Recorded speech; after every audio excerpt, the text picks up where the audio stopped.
This is Euclid Book 8, proposition number 21. And it says as follows. If two mean proportional numbers fall between two numbers, the numbers are similar solid numbers. For let two mean proportional numbers, C and D, that would be these two right here, fall between the two numbers A and B. That's these two right up here. I say that A and B are similar solid numbers. For let three numbers E, F, and G, that's these three right over here, the least of those which have the same ratio with A, C, and D be taken. Okay, the least of those with ratio of A, C, and D. And this is by Euclid Book 7, proposition number 33, or Euclid Book 8, proposition number 2, so you get to take your choice on that one. Therefore, the extremes of them, E and G, that's the extremes, are prime to one another. This is by Euclid Book 8, proposition number 3. Now, since one being proportional number F has fallen between E and G, that one there, it's fallen between these two, therefore, E and G are similar plane numbers. And this is by Euclid Book 8, proposition number 20, which we just covered in the last video. Let then H and K, okay, we got H and K right there, be the sides of E. So H and K are going to be the sides of E. And L and M are going to be the sides of G. L and M are the sides of G. Therefore, it is manifest from the theorem before this that E, F, and G are continuously proportional in the ratio of H to L. Okay. So E, F, and G are continuously proportional in the ratio of H to L, which is H to L, and that of K to M. So it's H to L and K to M. Now, since E, F, and G are the least of the numbers which have the same ratio with A, C, and D, E, F, and G are the least of those that have the same ratio as A, C, and D, which is A and C and D there. And the multitude of the numbers E, F, and G is equal to the multitude of numbers A, C, and D. Therefore, xi quali, as E is to G, so as A is to D. And this is by Euclid Book 7, proposition number 14. Okay. As E is to G, so as A is to D. E is to G, A is to D. Okay. But E and G are prime. Okay, and they're prime to each other. Primes are also least by Euclid Book 7, proposition number 21, Euclid Book 7, proposition 21, and the least measure of those which have the same ratio with them, the same number of times, the greater to the greater, the less to the less, that is, the antecedent to the antecedent, and the consequent to the consequent, which is by Euclid Book 7, proposition number 20.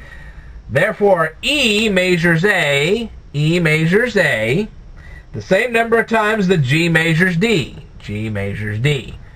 E measures A the same number of times as G measures D. Okay. Now, as many times as E measures A, so many units let there be an N. So let's say that E measures A twice. Then N would be 2. Okay? If E measures A twice, N would be 2. Therefore, N by multiplying E has made A.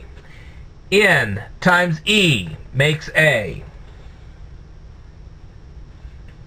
But E is the product of H and K. H times K makes E. Therefore, N, by multiplying the product of H and K, has made A. So we take H times K first, which is E, and we multiply it by N, and as soon as we do, we get A. Okay. Therefore, A is solid, and H, K, and N are its sides. Okay? So A is a solid number, and H, K, and N are its sides. Again, since E, F, and G are the least numbers to which have the same ratio as C, D, and B, therefore E measures C the same number of times as G measures B.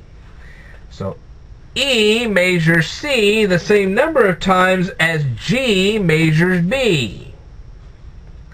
Now, as many times as E measures C, so many units let there be an O. So, let's say that E measures C 3 times. Let's just say hypothetically E would measure C 3 times. Well, that would mean that O would be 3. Okay. Therefore, G measures B according to the units in O. Okay, so G measures B according to the units in O. Therefore, O by multiplying G has made B. O times G makes B. But G is the product of L and M. L times M makes G. Therefore, O by multiplying the product of L and M, so we take L and M times them against each other, say L times N, and then we take that product and we multiply it by O, and we get B. Therefore, B is solid, and L, M, and O are its sides. So L, M, and O are the sides of B. Therefore, A and B are solid numbers. I say that they are also similar. For since N and O, by multiplying E, have made A and C. Now you say, whoa, back that one up. Okay. N times E makes A. N times E makes A. Hang on just a second. Oops. And O times E has okay. And O times E makes C. O times E makes C. Okay. Therefore, as N is to O, so is A to C. That is E to F. Okay, let's go back over this again. As N is to O, so is A is to C, so is E is to F. This is by Euclid Book 7, proposition number 18. But as E is to F, so is H is to L, and K to M. Wow, that's a lot there. As E is to F, let me try it again. As E is to F, so is H is to L, H is to L, and K is to M. Therefore, also as H is to L, H is to L, K is to M,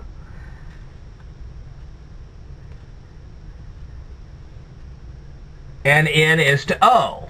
So as H is to L, K is to M, and N is to O. And H, K, N are the sides of A. H, K, N, side of A. And O, L, and M are the sides of B. O, L, M, they're the sides of B. Therefore, A and B are similar solid numbers. There's your proof. Alright. I will tell you more in a future video. Stay tuned.